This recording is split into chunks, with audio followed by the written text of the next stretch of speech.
Ok, resulta que José y María eran piadosos, eran judíos, y ellos tenían que ir a una fiesta, que era la fiesta de la Pascua, tenían que obedecer y ir. ¿Por qué? Porque la Pascua los judíos la celebraban como un recordatorio de que ellos fueron liberados de Egipto.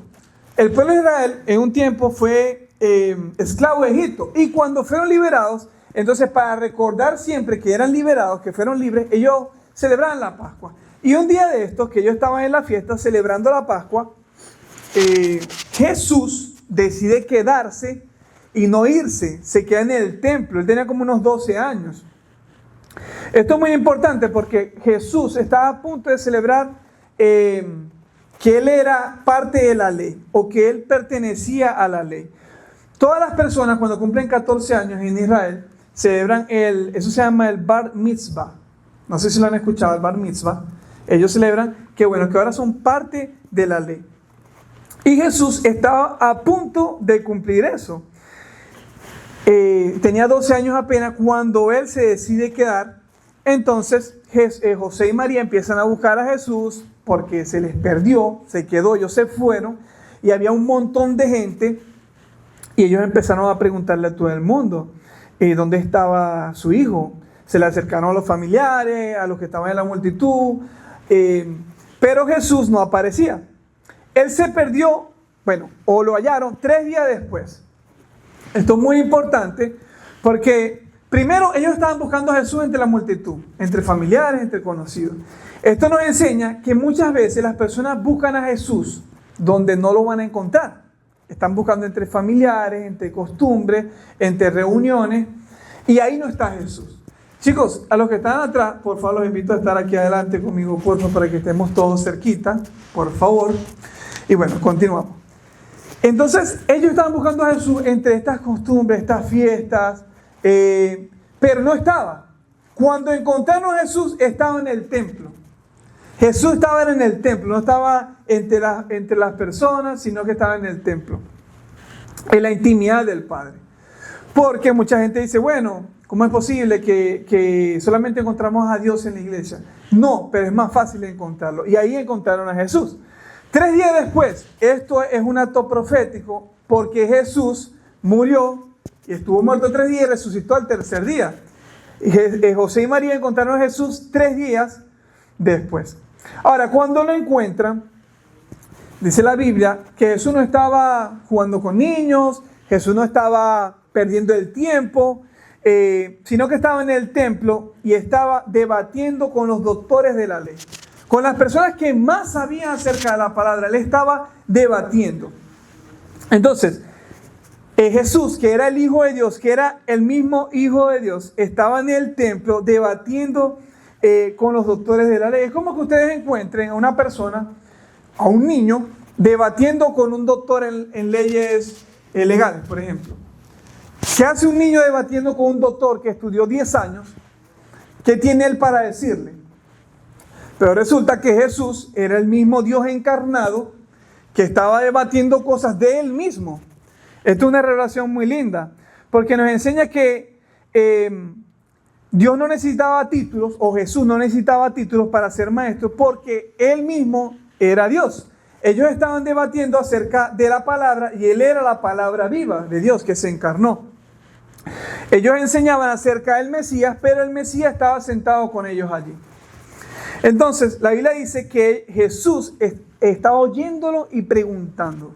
Esto nos enseña que el verdadero sabio, el que sabe, no solamente escucha, no solamente habla, sino que presta atención. Jesús lo sabía todo porque era Dios, pero él los oía y preguntaba. O sea, él preguntaba cosas acerca de él mismo. El creador del universo se sienta con sus criaturas a preguntarle cosas, porque eso es lo que estaba pasando. Jesús, que era el creador del universo, estaba allí con sus criaturas escuchándolas hablar acerca de él. Eso es un misterio, ¿verdad?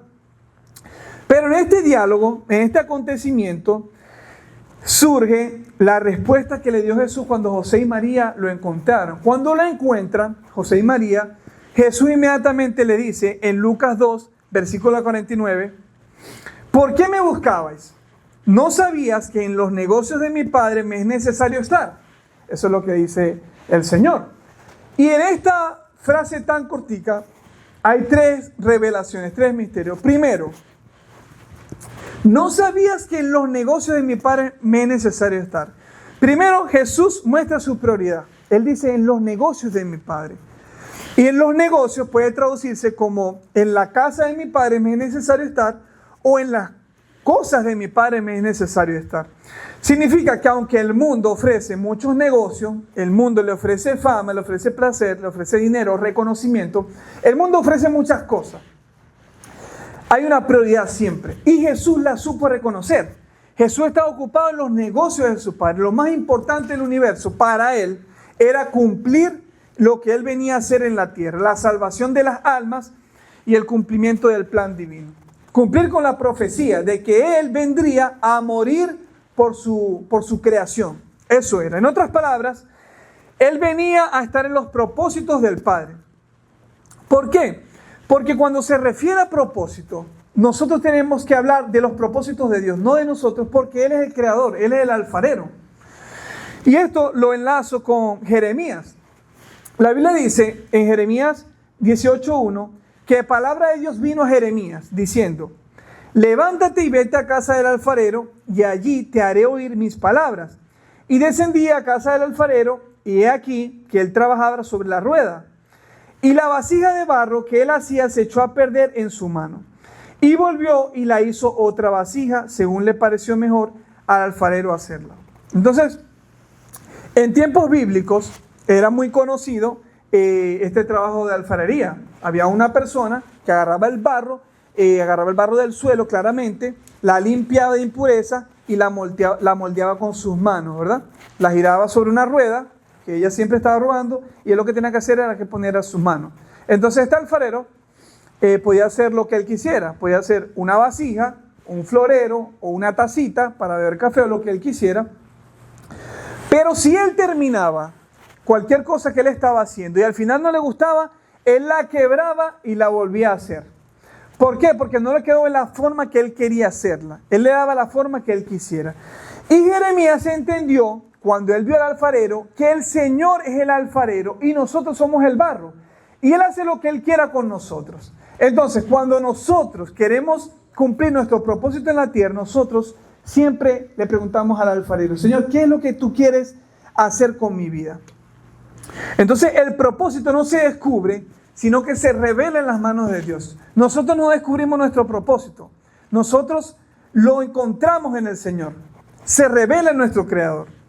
Así como el barro no puede decidir qué forma va a tener, nosotros no podemos decidir qué forma nos va a dar el Señor.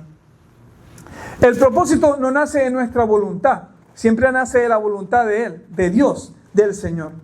Entonces, así como el alfarero no hace copias, hace una sola forma o una sola vasija, Dios no hizo copias. Dios le dio un propósito a cada uno de ustedes específico para que ustedes lo cumplan en esta tierra.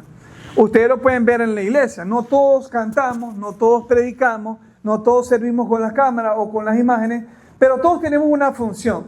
Y sin la función de cada uno, no todo se puede hacer. O sea, es necesario que todos hagamos cosas diferentes. Eso es un cuerpo. Igual que el cuerpo, no todo es oreja, o no todo es ojo, no todo es boca. Así el mismo el cuerpo de Cristo, no todo es ojo, oreja o boca o cabeza, ¿verdad? Todo es parte del cuerpo y todo es necesario. Sin nosotros, sin boca, el cuerpo humano no podríamos hablar. Yo no podría estar aquí. Sin oído no podríamos escuchar lo que alguien tiene que decir. Sin ojo no podríamos ver todo lo que el Señor ha creado.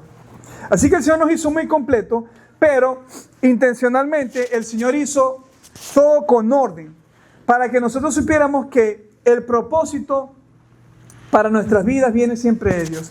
Y el propósito no se mide por éxito, no se mide por fama, no se mide por riqueza, se mide por obediencia al Creador. Ustedes pueden ver que la gente siempre le va a vender la riqueza. ¿Por qué? Porque es muy engañosa. Ver a gente con dinero nos hace ver tentados a seguirlo, porque tiene dinero.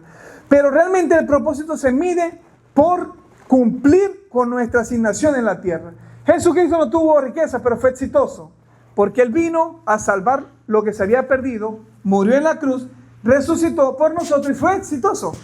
Jesucristo es el hombre más exitoso que ha existido en la tierra, en la humanidad. ¿Por qué? Porque Él no se vendió. Él vino a cumplir con su asignación y la cumplió. Aunque se sintió tentado, porque se sintió tentado en el Getsemaní a abortar la misión, Él dijo, si es posible, Señor, pasa en mí esta copa. Él igual fue a la cruz, cayó, enmudeció su boca y murió por nosotros. Y claramente resucitó. Pero entonces, en conclusión, Jesús dijo, en los negocios, en los asuntos de mi Padre, o sea, en el propósito del Señor, me es necesario estar. Segundo, Él dijo, mi Padre. Fíjense que aquí Jesús no dijo nuestro Padre, sino que Jesús revela su identidad. Él no dijo, mi Padre José. Él no se refirió a José como su padre, sino dijo, en los negocios de mi Padre, Dios, me es necesario estar. Jesús con 12 años ya sabía que Dios era su Padre, que Él no era huérfano, sino que, aunque Él estaba en la tierra, en su ADN, Dios había soplado sobre Él. Dios lo había formado, Dios lo había creado y lo había mandado con una asignación especial a la tierra. Entonces, todo verdadero creyente o discípulo del Señor sabe esto muy bien. Sabe que yo no pertenezco al mundo, mi vida pertenece a Dios, mis dones, mi tiempo, mi futuro, mis recursos, todo pertenece al Padre, mi Padre. Y más adelante, Jesús al crecer, aprovecha un momento que lo quieren acusar o lo quieren engañar para Él revelar una frase y para hacernos entender a quién pertenecemos. Saben que en una ocasión los fariseos buscan la manera de engañar a Jesús, tratan de que Él se equivoque hablando y le enviaron a los discípulos de ellos. Los fariseos enviaron a sus discípulos junto con los herodianos, dice la Biblia. Y le preguntan, maestro, sabemos que eres amante de la verdad y que enseñas con verdad el camino de Dios y que no te cuidas de nadie porque no miras la apariencia de los hombres. Dinos pues, ¿qué te parece? ¿Es lícito dar tributo a César o no? ¿Es lícito o no dar tributo a César? Pero Jesús, dice la Biblia, conociendo su malicia, les dijo, ¿por qué me tentáis, hipócritas? Mostradme la moneda del tributo. Ellos le presentaron un denario, una moneda. Entonces les dijo, ¿de quién es esta imagen que está en la inscripción de la moneda? Le dijeron, de César. Él les dijo, da pues a César lo que es de César y a Dios lo que es de Dios. Entonces ellos al oír esto se maravillaron y dejándole se fueron. Mires, en tiempo de Jesús, Judea estaba en el dominio de los romanos, ¿verdad? Y los romanos, que no eran de allá, eran de otro país, impusieron un impuesto, o sea, los taxes. Ellos impusieron sus propios taxes, lo impusieron. Y los judíos lo veían como un símbolo de opresión. Entonces esta pregunta que le hicieron era una trampa política y religiosa. Si Jesús decía, sí, paguen el tributo al César, páguenselo, entonces lo acusarían de traidor a Israel. Pero si él decía, no, no tienen que pagarle tributo a Roma, entonces Roma lo iban a ver a él como un rebelde. Cuando él dijo, dad a César lo que es de César y a Dios lo que es de Dios, acabó con toda acusación. Fue increíble la respuesta que él dijo. Él estableció una jerarquía de pertenencia. Primero dijo, ¿de quién es la cara de la moneda? Del César. Bueno, entonces denle a César eso. Pero denle a Dios lo que es de Dios. Nosotros fuimos creados a imagen y semejanza de Dios. Nuestra cara o nuestra forma de ser refleja algo de la gloria de Dios. Entonces, así como Dios nos creó a semejanza, así como la moneda esa llevaba una cara, nosotros pertenecemos al Señor. Nosotros somos de Dios. Por eso nosotros podemos decir, mi Padre. Por eso Jesús pudo decir, en los negocios de mi Padre me es necesario estar. Porque Él sabía que Él era hijo de Dios. Nosotros somos hijos de Dios. Entonces, Dios nos recuerda en un mundo de demandas, en un mundo de exigencia, de distracciones, porque por todos lados ahora hay distracciones, en un mundo de poder, de apariencia, que no nos olvidemos de lo esencial, que tenemos que dar al César lo que es de César, pero a Dios lo que es de Dios. ¿Qué es de Dios? Nuestro tiempo, nuestra mente, nuestras decisiones, nuestro corazón y nuestra obediencia. Eso es de Dios. ¿Por qué es de Dios? Tu espíritu lo sopló Dios. Quiere decir que el espíritu que tú tienes es de Dios, porque Él te lo dio. Fue soplado por Él. Tu corazón, porque fue hecho para amarlo a Él. Él nos hizo. Tu propósito, porque fue diseñado para su gloria. Y tu tiempo y tu oración, porque nada temporal puede sustituir lo eterno. Nada temporal puede sustituir lo eterno. Y por eso tenemos que darle a Dios lo que es de Dios. Nuestro tiempo, nuestros recursos, nuestros talentos. Jesús no solo dijo, den al César lo que es del César, sino que recordó al hombre quién es y de quién es. En ese momento Jesús le recordó al hombre a quién pertenece. Nosotros pertenecemos al Señor. Entonces, nuestra vida, tu vida, tiene una marca del cielo. Tu corazón no fue hecho para distraerse, sino para adorar al Señor. Entonces, ahí van las primeras claves. Primero, en los asuntos de mi Padre, en los negocios de mi Padre. Dos, mi Padre, Dios es nuestro Padre. Pero después, el Señor expresa su compromiso. Me es necesario estar. En los negocios de mi Padre me es necesario estar. Fíjense que Él no dijo, en los negocios de mi Padre quiero estar. O en los negocios de mi Padre me gusta estar. No, me es necesario. Esa expresión, me es necesario, habla de compromiso. O sea, yo veo la necesidad de estar en los asuntos del Padre, en la casa del Padre. Esto es increíble porque desde niño Jesús entiende que Él tenía que dejar que su vida la dirigiera el Señor. Que su vida la dirigiera su Creador. Que Él no estaba donde Él quería, sino que donde debía. Él estaba donde debía. Entonces, cuando nosotros comprendemos nuestro propósito en Dios, nosotros ya no decidimos por gusto, sino que decidimos por llamado. Sabemos que no es necesario ayudar al Señor. Es necesario ayudar a la gente. Es necesario obedecer a Dios, cumpliendo nuestro llamado. ¿Cómo? Sirviendo, obedeciendo, predicando. Porque no son caprichos nuestros, no son caprichos, sino que es una responsabilidad que Dios puso en nosotros. Son necesidades divinas para los hijos del reino. Nosotros que somos los hijos de Dios, tenemos una responsabilidad que tenemos que cumplir. Se cuenta que un día un marinero, un capitán, estaba en su barco, obviamente con varios marineros que estaban a su cargo, y empezó una tempestad muy fuerte, no sabían qué hacer, el viento soplaba y le daba con todo al barco, los llevaba de un lado a otro, ellos estaban preocupados, los marineros se acercan al capitán y le dicen, capitán, ¿qué hacemos? Nos hundimos, nos morimos, ¿qué hacemos? El capitán dijo, lancen el ancla, y lanzaron el ancla. Pero aunque lanzaron el ancla y el ancla se arraigó en la tierra, el barco ya no se movía, pero la tempestad seguía, la lluvia seguía, los mandaba de un lugar a otro. Y cuando el viento no se paraba, otro marinero llegó, capitán, le dijo, nos morimos, mira, el viento no ha cesado. El capitán le dijo, sí, aunque el viento no ha cesado, la lluvia sigue, los truenos siguen sonando, el ancla está allí. Y el barco no se va a mover porque el ancla está allí. Entonces pasó ese día, llegó la mañana, ya la tempestad se había calmado y el capitán les dijo a ellos, vieron que el ancla sí mantuvo al barco en su posesión y hizo que estuviéramos a salvo. Entonces ellos dijeron sí. En esta historia el ancla representa el compromiso con Dios. El ancla evita la tormenta. O no evita la tormenta, el ancla no puede evitar la tormenta, pero sí puede evitar que cuando venga la tormenta, nosotros soltemos el compromiso. El ancla, que es nuestro compromiso con Dios, lo que evita es que nosotros olvidemos a Dios cuando vengan los problemas, cuando vengan las circunstancias y las situaciones, que no vamos a poder evitar que lleguen.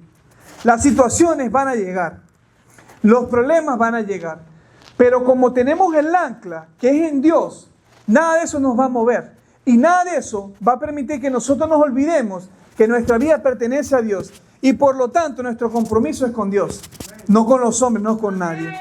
Así que nosotros tenemos una esperanza como un ancla del alma segura y firme, que es Dios. Eso lo dice Hebreos 6:19. Que nuestra ancla está en el alma. Una esperanza que tenemos, segura y firme. Entonces, nuestro compromiso no depende de las circunstancias, como le dije, sino en Dios. El ancla no es una boya. Ustedes saben lo que es una boya. La boya la pone encima del agua, que la lleva para un lado y para otro el viento. El ancla no. El ancla se mete en la tierra y nada lo mueve. Nosotros cuando dejamos que las circunstancias, las situaciones nos lleven de un lado a otro, entonces nos convertimos en una boya y no en un ancla. Pero tenemos que ser un ancla y aferrarnos a la roca inamovible que es Jesucristo. Cuando vengan los problemas y vengan las circunstancias. Cuando nosotros sabemos que tenemos un compromiso con Dios, nada ni nadie nos va a mover de allí. Nada de lo que pueda decir el mundo va a hacer que perdamos el rumbo. En contraste, después que Jesús dice estas palabras, como les dije ahorita, José y María y José, buscaban a Jesús donde no lo iban a hallar, en tradiciones, en costumbres. Pero nosotros solamente vamos a encontrar la presencia de Dios, al Padre, por medio de Jesús. Pero si buscamos a Jesús en un lugar donde no está, nunca lo vamos a encontrar. Nunca vamos a tener identidad ni propósito si buscamos a Jesús donde no está. Jesús está en la palabra. La palabra, hoy usted está escuchando la voz de Dios. ¿Por qué? Porque la Biblia, la palabra es la voz de Dios. Cada vez que citamos la Biblia, usted está escuchando la palabra de Dios. Y la palabra de Dios es Jesús. Jesús es la misma palabra de Dios.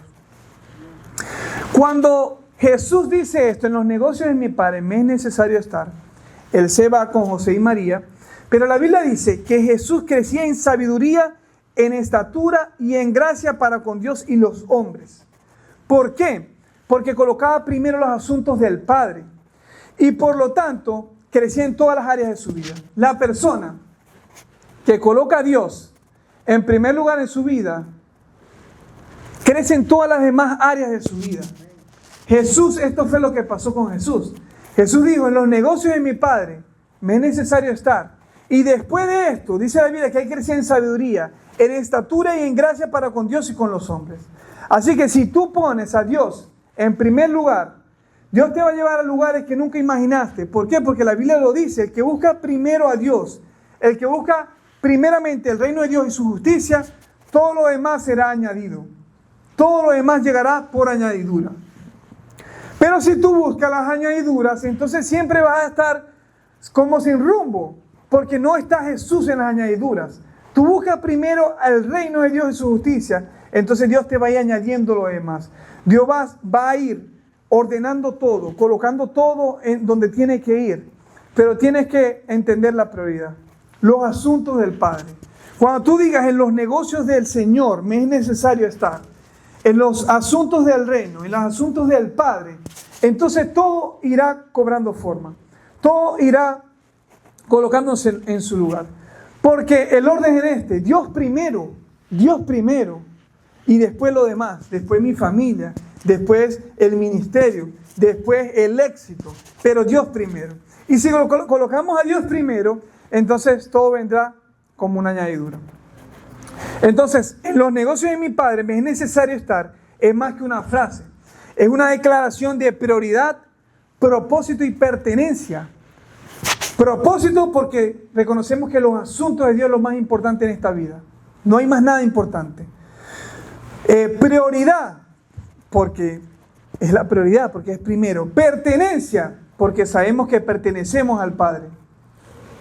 Y propósito, porque sin Jesús esta vida no tiene sentido. Sin el Señor esta vida no tiene ningún tipo de sentido. Entonces, en esta enseñanza, les recalco principalmente que tenemos que ocuparnos de los asuntos del reino, los asuntos que el Señor ya estableció. Y para saberlo tenemos que conocer la palabra. Con esto termino. Segundo, reconocer que Dios es nuestro Padre y que no podemos andar por la vida como huérfanos, sin Padre, sino que reconocemos que Dios nos creó, Él sopló vida en nuestro interior, por nuestra sangre corre el ADN que Él nos dio. Y tercero, que no hagamos las cosas por costumbre, no sigamos a Jesús por costumbre, ni lo busquemos donde no lo vamos a hallar. No lo vamos a hallar en nuestra familia, no lo vamos a hallar con nuestro jefe, no lo vamos a hallar con una mujer, no lo vamos a hallar con lo que el mundo nos ofrece. Lo vamos a hallar es buscando a Jesús. Al Padre lo encontramos es buscando a Jesús. Y quinto, como le dije ahorita, cuando Dios es tu prioridad, todo lo demás entonces crece. Todas las áreas de tu vida crecen por consecuencia. Todas las áreas de tu vida van a crecer por consecuencia, por desarrollar tu propósito en Dios. Amén. Y con esto termino. Cuando tú colocas a Dios en primer lugar, cuando tú cumples con tu propósito, por consecuencia, todas las áreas de tu vida también van a crecer. Amén. Así que pónganse sobre sus pies. Esta era la palabra. Espero que recuerden esta frase: en los negocios de mi Padre me es necesario estar. En los negocios de mi Padre. Y el Padre es Dios. Así que en los negocios de mi Padre quiere decir que en los asuntos de Dios, mi Padre Celestial que está en el cielo, y me es necesario, requiero tener un compromiso con Dios. Amén. Chicos, quiero invitarlos a todos.